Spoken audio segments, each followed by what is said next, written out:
Rose Blanchard humiliated herself on TV last night, and we need to talk about it. Lifetime played this, and I want y'all to see it because I actually posted about this back when it actually happened. But it is so funny that Lifetime put this out there, and it made Gypsy look horrendous. Embarrassing if I was a dad. That would be embarrassing because they've done reveal parties, they've done all this stuff. That would be crazy if I was a dad. That would be crazy. I would love to see the egg on their face just like for the last, I'm gonna say, couple weeks, Ryan has increasingly come back on my nerves. I mean, he was my husband. I can say that, okay? And they are still technically married. Which is something was weird to feel like all he does is talk about me and his life, and it is frustrating because it's like you do have your own life going on, so I don't have about your life. Now he has his own life that you made. Make it make sense. Ryan's like out there, putting there, and they constantly be like, she's my wife, I can talk about her all I want. She's my wife, she's my wife, she's my wife. Well, looking at that, that's her husband? What's about another? There's no being shown romance, but no husband. Didn't Lifetime just make Gypsy look horrible? And she thought she proved a point last night. The delusion, honey. Also, did y'all see the clip where Gypsy said somebody's home should be their safe space and they should feel safe? The same way that you had your mom jabbed in her back in her home when she was asleep, when she was sickly, using an autistic man with a low IQ and other mental health concerns that was collecting a permanent disability check. Are we referring to that? Because, yeah, your mama wasn't safe at home, and that was supposed to be her safe space. So why do you feel like that? Explain it, because I feel like that's a contradiction. Because you looking real crazy, baby. Everybody's out here talking about you, and Lifetime's out here playing you. You are the villain, and Lifetime just showed that. And throughout the whole show, they showed that. So you have egg on your face. Let's spin the block real quick. Get in a car and put your seatbelts on. Put your seatbelts on. I know all of y'all don't be putting on your seatbelts, and you know I don't like that. So put it on. Let's roll. Ryan has increasingly kind of gotten on my nerves. I mean, he was my husband. I can say that, okay? And we are still technically married. So I think it's completely normal for people to go back and forth with each other in little tit-for-tat ways. Okay, we are not, I'm not going to say we're on bad terms, but we're not on good terms. We're just on terms. So when I seen the video, I was not jealous. I am happy for him. If he wants to go and dance with a million girls, if he wants to go to a club, cool, I'm happy. I don't care. I want him to find someone and I want him to be happy. But what I am disappointed in is society. So it was not even Ryan's video that kind of made me frustrated. It was society's view of the situation. So, and I understand that sexism and favoritism towards men has been a thing for as long as can be, okay? So I just don't see how when a man does something, then it's praised.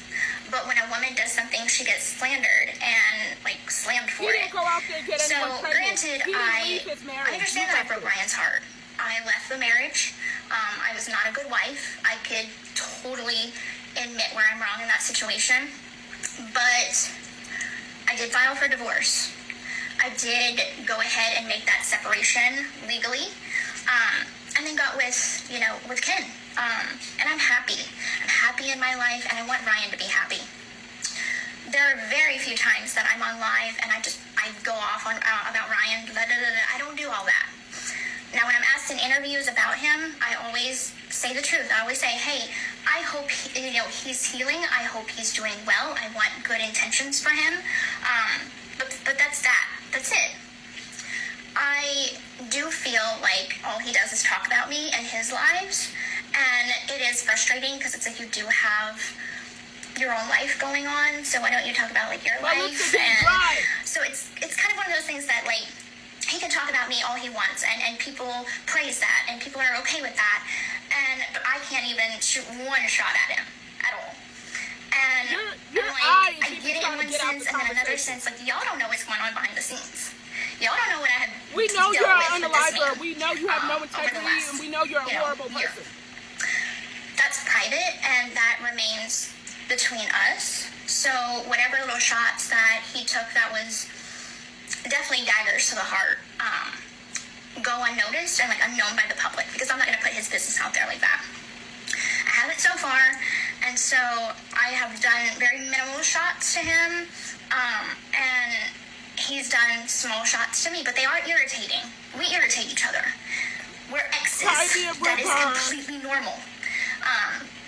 And so that's why I'm addressing this. Like, I do want his healing. Here are the tears on my hands. I want that for him more than anything. I feel like a lot of guilt for breaking his heart. But at the same time, breakups happen every day. Divorces happen every day. It's not something exclusive to us. That's my take on it. I feel like, for the most part, I've been very classy. I've always been classy, but I have been trying to be classy about the situation. And I just want him to give me that same respect, too. He doesn't have to, but you didn't give him respect at all. And I think the bigger picture here is there is a child in this situation. That's not his problem. It's not his child, his baby. so I know that's not his problem. But there is a child involved. And right that's now, your problem. me You brought and him pandemic are acting very childish of our own. And we both need to grow the fuck up.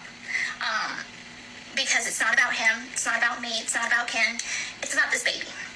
This baby is innocent in all of this. This baby didn't ask to be brought into the situation. So the grown-up thing to do would be for the both of us to stop this tit-for-tat game. And once the divorce is final, go our separate ways.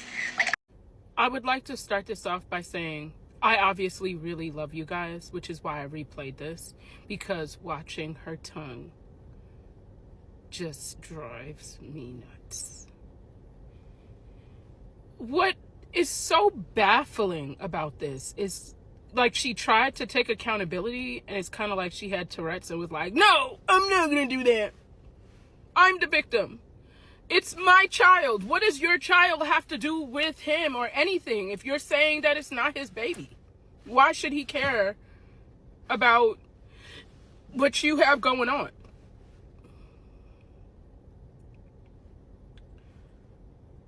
Listen, you say society accepted you, so we clearly know that there's a problem, okay?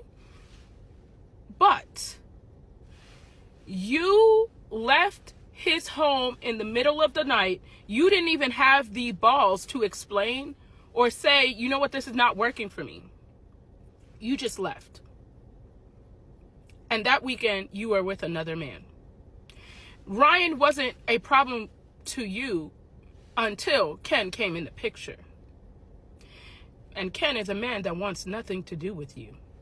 And the fact that you get on this internet acting like this, how does it feel? First of all, how does it feel to have a man that has no job? Tell me. I know you kind of like that because you have a friend that just said she had $83 in her pocket and she's going to have lunch with you today. I would urge you to at least get a girl $200 before she leaves. Okay? Because she needs gas money to get home. And the internet that she's on the internet dry begging to take an IQ test to get this money, 99 cents, you need to do better as a friend, okay?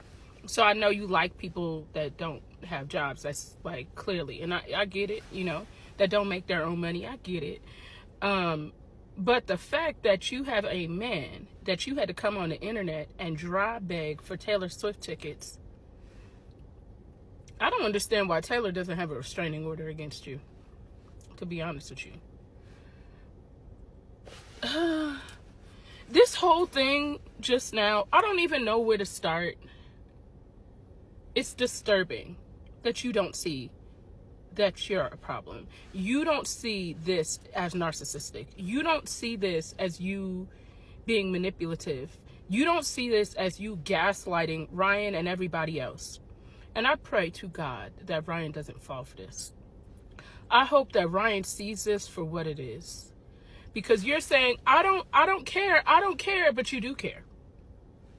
You are just mad that you don't have 2 men in your back pocket. I mean, you holding on to Ken by a thread. Ryan is about to do him. And you're just mad that you don't have control. That's all you're mad about. That's crazy. And it's controlling. Why don't you work on healing yourself so you could really find someone to love you when you start loving yourself? Because the fact that you...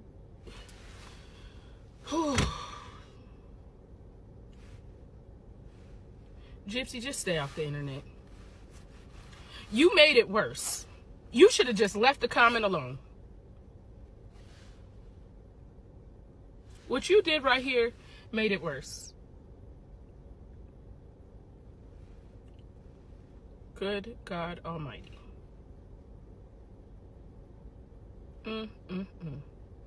Y'all drop your thoughts down below, because I didn't even really get all my thoughts out, because I don't even know where to start, because I just feel like this was just like, this has to be the worst live that you ever did, the worst explanation.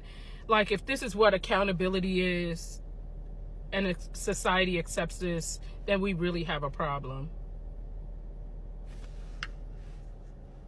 Have the day you deserve. Oh my gosh. This is Ken and this is Gypsy. Are y'all seeing what I'm seeing? They've probably been together for quite some time. As in, longer than the breakup. Is Ken moving to Beirut? What is going on, y'all? I told y'all, man. I knew it. She probably been cheating on Ryan. Y'all, I'm like, I knew it, but I didn't know it. But I'm still like, y'all can never say that I wasn't right. Y'all can never say I wasn't right. Do y'all believe this right here? Because I am shocked. I am in shock. Like, I don't even know what to say right now. Like, am I the only one? I said this months ago. Everything's happening that I said. Hey, hun. This is an email that I received. Before you start accusing people, why don't you ask questions? My inbox is open, but instead you choose to write something like this. If you would have inboxed me, I would have reposted this and tagged you in it. I don't respect this approach at all, whatsoever. And I did not get this from you. Obviously, this is through an email. But this is giving, I need credit, I need to get, that's not respected the way you did it. If you want something, just be direct. You don't have to be passive. Because I didn't get this from you. Someone sent this to me. Let's be clear. I blurred out that person's name, and I made sure that it didn't show who it was from. I want y'all to see this video because Gypsy's looking really stupid. She felt like she proved a point, but she didn't. And she out here looking crazy. Somebody come get her. Talking about, I would never harm my baby like that. Girl, what? Are you the same one that was offering up her daughter to her dad when she turned 13? You talking about you would never harm your daughter? What? What? I don't feel like I lack comprehension skills, but that seems like harm to me. I'm just saying. It looks like that's harm. You may not understand what harm is because you use toothbrushes and stuff, and that may not bother you. But for the rest of us, that is not normal, honey. It is not. What is wrong with you? Let me get my blood done. So. I bet they all feel like idiots right now. You know? Oh yeah. This is karma right here. Like this, the show, shooting that shit down one rumor at a time. Yeah. This is why I stay quiet. Let the show do the tap back and forth me. Well, they said that was done at a house or something. Somebody said. And I just want to say one thing. To everybody that said I had an amniocentesis, No. no, I did not. I would never harm my baby with that shit. I got blood work done.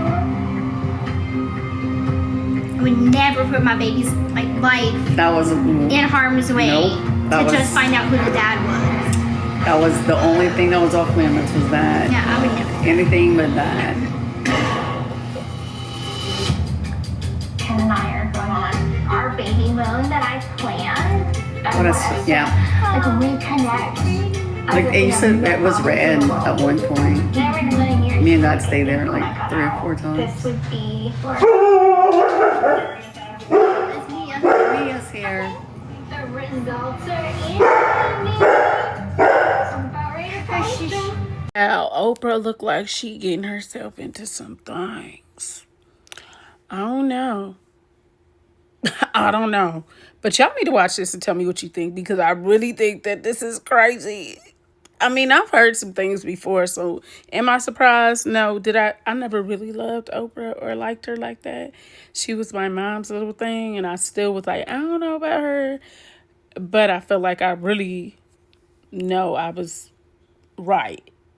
Oprah Winfrey has been subpoenaed to testify in a court case against Russell Simmons. And not only do they want a testimony from Oprah Winfrey, they also want a ton of documentation that she has when she worked on the Russell Simmons documentary. Drew Dixon, a former co-worker back in the day of Russell Simmons who accused him of SA and filed a lawsuit against him, filed another lawsuit for defamation, and this is where Oprah Winfrey is going to come into play. And the main reason that Oprah Winfrey is getting subpoenaed by this woman is because of this documentary on the record that Oprah Winfrey was actually producing before she dropped out, and a lot of people were accusing her of dropping out because pressure that Russell Simmons was giving her about doing this documentary. I'm sure you guys remember Russell Simmons taking to Instagram telling Oprah how upset he was that she decided to single him out in the recent documentary. Russell Simmons was trying to say that he was just a player and he's never forced himself on anyone.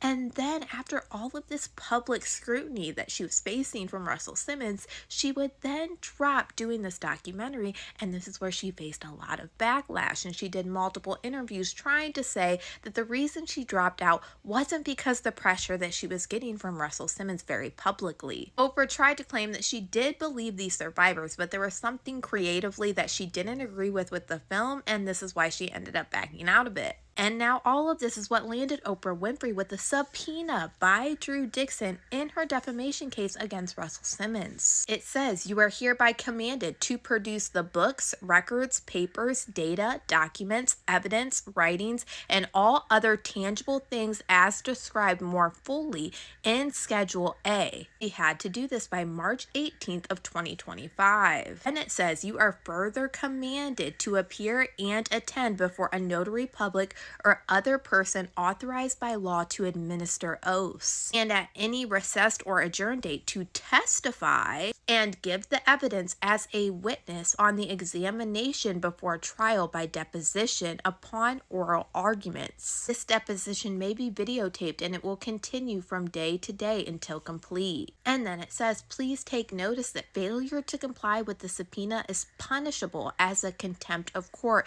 and shall make you liable to the entity on whose behalf the subpoena was issued for." In the subpoena, they give a full list of the documentation that they are talking about that they want from Oprah. Now, this is all the documents that they want from Oprah because of her time making the documentary on the record before she dropped out, so they believe that she has a lot of this information. They said they want all documentations and communications concerning Russell Simmons' current or prospective business enterprise discussed with his agents before, during, after, or concerning the B. Singer interview. All documents and communications concerning any of the defendant's business ties and properties located in the state of New York. All documents and communications concerning Russell Simmons' statements to you about Drew Dixon and Drew Dixon's accusations of SA against Russell Simmons. All documents and communications shedding light on the time and location of the conversation described in Request 3. All documents, emails, text messages, and any other form of communication communication relating to Russell Simmons' statements to you about Drew Dixon and Drew Dixon's accusations of SA against Russell Simmons. All documents and communications concerning Russell Simmons' statements from the B. Singer interview. What did you think about On the Record? I didn't watch it. The interviewer said, why not? Because it's not true, and I think Oprah said that the stories don't add up. All documents and communications concerning the defendant's statements from the B. Singer interview. Well, the first thing I called Oprah Winfrey and I said, I'm glad it's you making the movie because people are rushed to judgment and you're a reporter. And I said, well, have you spoken to anybody who was there at the time, around that time? All documents and communications concerning the B. Singer interview. All documents and communications concerning Russell Simmons, and all communications between you and Russell Simmons. All communications between you and anyone regarding the B. Singer interview. All documents and communications concerning Drew Dixon. All communications between you and Drew Dixon. All documents and communications concerning On the Record. Documents and communications concerning the 2017 New York Times article. All documents and communications concerning Russell Simmons' statement from the B. Singer interview. If you slept with as many people as I slept with, thousands, and we're talking about 6 people. Documents and communications concerning Russell Simmons' statement from the B. Singer interview, but I can simply tell you that I was in so many compromising situations that people can have a recollection from 30 or 40 years ago, and it can be very different from my recollection. All documents and communications concerning Russell Simmons' statements from the B. Singer interview. Yeah, it's the R word, a serious word, but I think they've changed the meaning. All documents and communications concerning Russell Simmons' statements from the B. Singer interview, but certainly I've never been forceful in any of my relationships. All of what I've had has been consensual. All documents and communications concerning Russell Simmons' statements from the B. Singer interview. I took 9 lie detector tests. People don't know that. 9 separate, 7 from the chairman of the Polygraph Association, and 1 for each serious accusation. And 1 when someone said, for instance, I was violent. One person said that, and I have never been violent, and I took that. 1 before I apologize. I never apologize about insulting anyone, but if 2 people say it because 1 said it and me too, and a second person said it, then I took the test for it. All documents and communications concerning Russell Simmons' statements from the B. Singer interview. Explain why November 23rd is an important month to you. Oh, well, you know, they had a year, the accusers, to sue me, and I haven't been sued, but I kind of believe that a lot of the stuff's been in the media. First of all, 40-year-old stories are quite hard to, quite hard to prove, I guess, but in civil suits, maybe not. They're 40-year-old stories and they have been covered by the media, but I don't know. I can't speculate as to why I haven't been sued, but we're talking about 6 serious accusations. Documents and communications concerning Russell Simmons' statements from the B. Singer interview. So how many compromising situations was I in? And if you call that person and say, can you help me help these other women? And then you can get them to tell a story and reimagine a story. And I'm not here to say what they were thinking, but I can simply tell you that I was in so many compromising situations that people can have a recollection for 30 or 40 years ago, and it can be different from my recollection. It could be one where there was perhaps a collaboration. All documents and communications concerning Russell Simmons' statements from the B. Singer interview. Because I've never been violent to anybody. Our word is a violent crime. So it's a very serious, somebody jumps out of a bush and are somebody. It's different, I think. So it's a different kind of recollection. So I don't think anybody's saying I'm violent. All of what I've had has been consensual. All documents and communications concerning your withdrawal from the documentary On the Record. So yeah, it's true. Oprah Winfrey is being subpoenaed in this case against Russell Simmons. Now, we don't know if Oprah is going to fight the subpoena or if she's just going to go ahead and move forward with it. But as of right now, I've seen no new court filings with her trying to fight the subpoena or anything. But y'all let me know what you guys think about all this in the comments. There's so much more that I want to say about this episode, but I'm going to save it until this evening because it's just so much. And I feel like I need to break up these parts because I don't want YouTube to come after me for putting it from the TV. So just hang on. I'll do another vid. But anyway, I'll talk to you guys later. Bye-bye for now.